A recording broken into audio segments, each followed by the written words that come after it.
Shalom, selamat sore Bapak Ibu Saudara sekalian. Selamat berjumpa kembali di ibadah raya minggu ketiga di bulan Mei ini. Apa kabar Bapak Ibu Saudara sekalian? Saya percaya saudara dalam keadaan sehat dan juga tetap bersemangat, apalagi di dalam mengikuti ibadah di sore hari ini.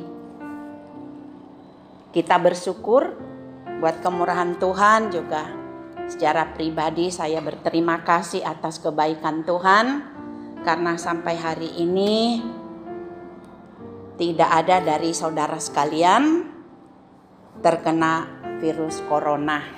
Puji Tuhan. Haleluya. Bapak Ibu Saudara sekalian, kembali di sore hari ini kita akan mendengarkan firman Tuhan. Dan sebelum firman Tuhan ini kita dengar, saya ajak Bapak Ibu Saudara sekalian, mari kita berdoa bersama-sama. Segala puji syukur Bapa di surga kami panjatkan kepada Engkau di sore hari ini. Terima kasih buat kesempatan yang indah ini, di mana Tuhan izinkan kami kembali beribadah sekalipun di rumah kami masing-masing. Dan saat ini kami kembali akan mendengarkan firman-Mu. Kami serahkan hati, pikiran, pendengaran kami ke dalam tangan-Mu Tuhan. Biar Roh Kudus menguasainya, sehingga kami bisa dengan perhatian dan fokus kami kepada firman-Mu. Dan mohon Tuhan Engkau memberikan perlindungan, menjagai kami, sehingga tidak ada satupun yang bisa mengganggu kami di saat kami mendengarkan firman-Mu. Terpujilah nama-Mu ya Tuhan. Kami siap mendengarkan firman-Mu. Di dalam nama Yesus kami berdoa dan mengucap syukur. Amin. Pembacaan kita sore hari ini kita baca dari Injil Lukas, pasalnya yang ke-24, ayatnya yang ke-47.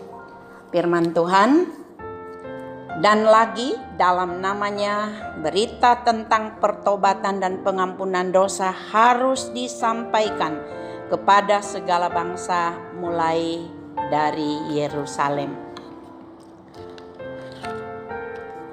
Amanat agung masih menjadi tema kita sampai saat ini,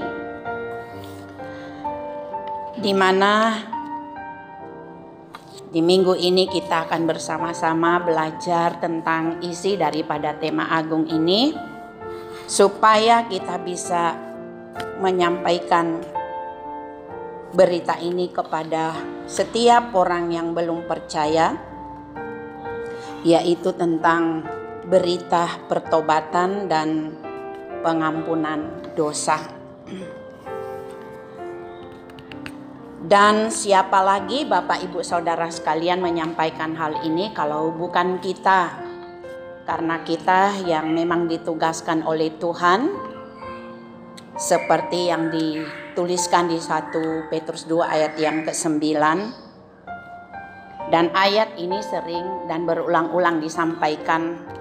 Dan kami berharap Bapak Ibu tidak hanya mendengar lalu menghafalnya, tetapi dilakukan.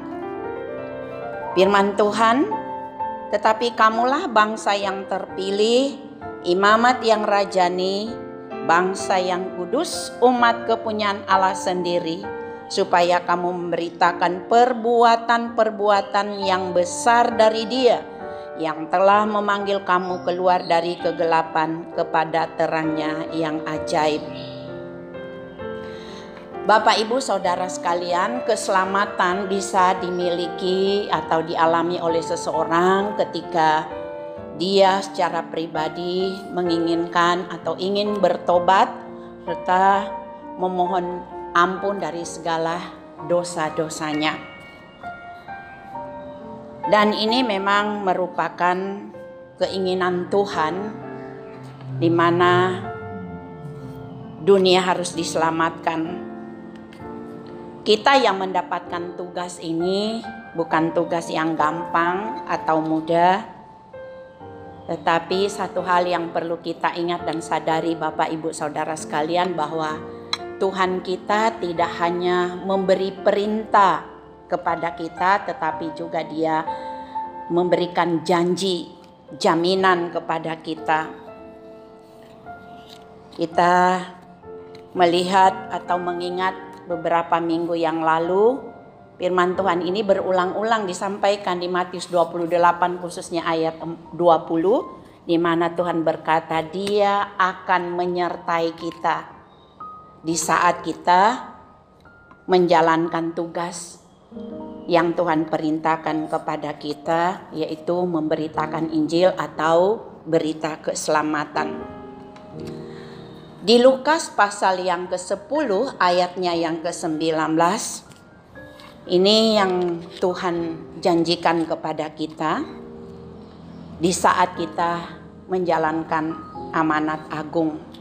Sesungguhnya aku telah memberikan kuasa kepada kamu untuk menginjak ular dan kalajengking, dan kuasa untuk menahan kekuatan musuh, sehingga tidak ada yang akan membahayakan kamu. Artinya Bapak Ibu Saudara sekalian, penyertaan Tuhan dengan jaminan kuasa-Nya, kita tidak akan dibiarkan sendiri, tetapi Dia selalu mendampingi kita, menyertai kita, bahkan memberikan pertolongan kepada kita. Apapun yang nanti kita hadapi di saat kita melaksanakan tugas yang Tuhan perintahkan, pasti ada tantangan dan rintangan. Kalau kita melihat atau mengingat Musa ketika Tuhan perintahkan untuk mengeluarkan bangsa Israel dari perbudakan Mesir, tidak sedikit tantangan yang dihadapi oleh Musa, Bapak Ibu Saudara sekalian. Bahkan dari saudaranya sendiri atau bangsa Israel menentang dia. Tetapi Bapak Ibu Saudara sekalian, Tuhan terus menyertai Musa, terus menuntun dia sampai bangsa Israel bisa keluar dari Mesir. Oleh karena itu Bapak Ibu Saudara sekalian, pasti hal yang demikian juga akan kita temui di saat kita melaksanakan amanat agung. Baik mungkin dari lingkungan, sahabat, atau bahkan dari keluarga kita sendiri. Ada tantangan yang kita hadapi, tetapi kita percaya kalau Musa bisa berhasil karena penyertaan Tuhan ada dalam dirinya.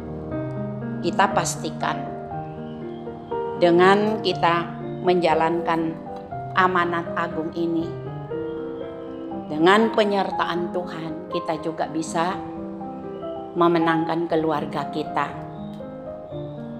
Kita juga melihat salah satu contoh di mana Abraham, bagaimana dia berjuang dengan doanya untuk keselamatan Lot, keponakannya yang berada di kota Sodom, di mana kota itu akan ditunggang balikan oleh Tuhan oleh karena begitu banyak dosa yang dilakukan oleh penduduk kota Sodom. Tapi dengan semangat daripada Abraham, khususnya di dalam doanya, dia bisa menyelamatkan Lot. Bapak Ibu Saudara sekalian yang dikasih oleh Tuhan Yesus Kristus, selain dari firman Tuhan ini memberikan kepada kita satu jaminan baik penyertaan Tuhan dengan kuasa-Nya, kita kembali mengingat 2 minggu yang lalu kita diberikan juga pengajaran bagaimana supaya kita bisa menjalankan amanat agung ini melalui firman Tuhan, di mana kita harus menjadi pelaku firman Tuhan.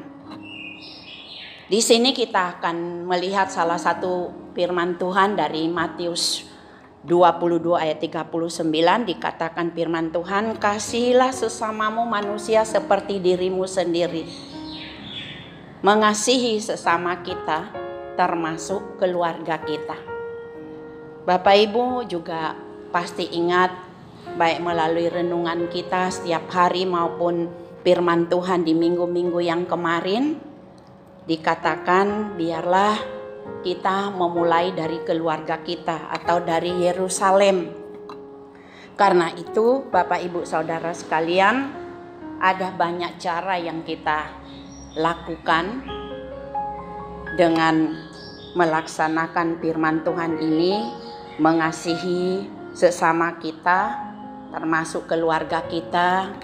Apalagi target kita di bulan ini Bapak Ibu Saudara sekalian, kita merindu supaya seluruh keluarga kita bisa bersama-sama dengan kita seiman, dan terlebihnya juga mereka bisa diselamatkan. Oleh karena itu firman Tuhan mengajar kepada kita supaya setiap orang yang melihat kehidupan kita, yang percaya kepada Tuhan, hendaklah mereka juga melihat Kristus yang ada di dalam kehidupan kita, di mana Kristus mempraktekkan kasih-Nya, kasih tanpa syarat, kasih yang mau berkorban. Karena itu, mari dengan kita melakukan firman Tuhan ini, kita juga percaya Bapak Ibu Saudara sekalian, Tuhan bisa membuka hati setiap keluarga dan saudara kita yang saat ini belum percaya, dan kita juga terus berdoa khususnya mereka yang sudah lama meninggalkan Tuhan. Kemudian selain kita menjadi pelaku firman, Tuhan juga mengajar kepada kita supaya kita terus menjadi pendoa syafaat. Sekali lagi, kerinduan kita dengan kita menyelamatkan seisi rumah atau keluarga kita, biarlah kita terus menerus memanjatkan doa kita. Ini juga salah satu cara untuk kita bisa menyelamatkan keluarga kita. Bapak Ibu, kalau bisa ingat firman Tuhan di 1 Samuel, di mana Hana memberikan teladan kepada kita sekalian. Dia bisa menyelamatkan keluarganya dengan syafaatnya yang terus menerus kepada Tuhan. Apa yang terjadi Bapak Ibu Saudara sekalian, di mana Elkana suaminya bisa kembali bersatu dengan Hana sebagai istri, dan hal juga yang sangat mengherankan, di mana tadinya Hana dikatakan mandul, akhirnya juga dia melahirkan seorang anak yang dinamai Samuel. Itulah sebabnya Bapak Ibu Saudara sekalian, tidak mustahil bagi kita kalau sungguh-sungguh kita mau percaya dan tetap menaikkan doa kepada Tuhan untuk keluarga kita. Pastikan apa yang menjadi kerinduan kita di bulan ini, keluarga kita juga bisa dibawa kepada Tuhan. Selanjutnya Bapak Ibu Saudara sekalian, selain kita menjadi pelaku firman, menjadi pendoa syafaat, kita juga menjadikan hidup kita yang punya daya tarik. Ya. Kalau firman Tuhan di Matius pasal 5 ayat 13 sampai ke 16 berkata bahwa kamu adalah garam dunia. Garam itu menjadi tawar. Dengan apakah ia diasingkan? Tidak ada lagi gunanya selain dibuang dan diinjak orang. Kamu adalah terang dunia. Kota yang terletak di atas gunung tidak mungkin tersembunyi.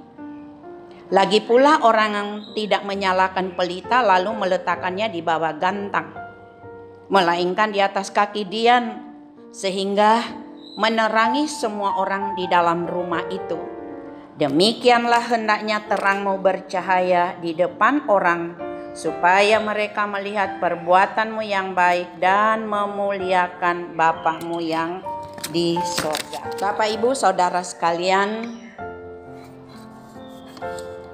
firman Tuhan yang kita renungkan di sore hari ini sekali lagi mengajak kepada kita sekalian, supaya apa yang Tuhan perintahkan kepada kita, kita harus mempersiapkan diri kita dan ada kemauan. Sekali lagi saya mau kembali kepada Musa. Musa keberhasilannya tidak hanya dengan penyertaan dan pemberian kuasa daripada Tuhan, tetapi dia mau dan dia siap untuk melakukannya. Oleh karena itu, untuk mengakhiri firman Tuhan sore hari ini, 2 Timotius pasal 4 ayat 2 sampai ayat yang kelima. Demikianlah firman Tuhan. Beritakanlah firman, siap sedialah, baik atau tidak baik waktunya. Nyatakanlah apa yang salah, tegurlah dan nasihatilah dengan segala kesabaran dan pengajaran. Karena akan datang waktunya, orang tidak dapat lagi menerima ajaran sehat, tetapi mereka akan mengumpulkan guru-guru menurut kehendaknya untuk memuaskan keinginan telinganya. Mereka akan memalingkan telinganya dari kebenaran dan membukanya bagi dongeng. Tetapi kuasailah dirimu dalam segala hal. Sabarlah menderita, lakukanlah pekerjaan pemberitaan Injil dan tunaikanlah tugas pelayananmu. Ini pesan Tuhan Bapak Ibu. Mari kita siap untuk melaksanakan perintah Tuhan dan percaya Bapak Ibu, waktu Tuhan akan tiba, kita akan berkumpul bersama dengan keluarga kita kembali, baik mereka yang belum percaya kepada Tuhan maupun mereka yang sudah lama meninggalkan Tuhan. Tuhan Yesus memberkati, dan mari tetap semangat Bapak Ibu, baik di dalam kita menjalankan doa kita melalui mesbah keluarga kita di setiap sore hari, maupun semangat di dalam kita beribadah bersama sekalipun di rumah kita masing-masing. Puji Tuhan. Untuk mengakhiri firman Tuhan di sore hari ini, saya mengajak Bapak Ibu Saudara sekalian, kita akan bersama-sama kembali mengucap syukur kepada Tuhan. Terima kasih banyak Bapa di surga, kami kembali panjatkan kepada Engkau. Kalau sore hari ini kami bisa kembali mendengarkan firman-Mu, Tuhan mohon supaya Roh Kudus memampukan kami, menolong kami untuk kami bisa melakukan firman-Mu. Kerinduan kami dengan tema di bulan ini, amanat agung, perintah untuk kami memberitakan Injil atau berita keselamatan bisa terwujud sesuai dengan visi dan misi bagi kami dan bagi gereja kami Tuhan. Kami rindu bisa memenangkan jiwa. Kami rindu bisa menyelamatkan dan juga memberkati mereka. Mari tolong kami, mampukan kami seperti Engkau menolong Musa, menolong Abraham, menolong Hana. Biar itu juga terwujud di dalam keluarga kami. Terima kasih banyak Bapa di surga. Terpujilah nama-Mu Tuhan. Saya ajak Bapak Ibu Saudara sekalian, kita bersama-sama mengangkat kedua tangan kita. Kita terima berkat dari Tuhan. Terimalah berkat anugerah daripada Allah Bapa kita, kasih serta sayang daripada Tuhan kita Yesus Kristus, serta persekutuan daripada Roh Kudus, menyertai dan memberkati Bapak Ibu Saudara sekalian sore hari ini sampai selama-lamanya. Di dalam nama Tuhan kita Yesus Kristus. Bapak Ibu dan Saudara sekalian yang percaya apa yang Tuhan janjikan di sore hari ini, mari bersama-sama kita katakan amin. Tuhan Yesus memberkati.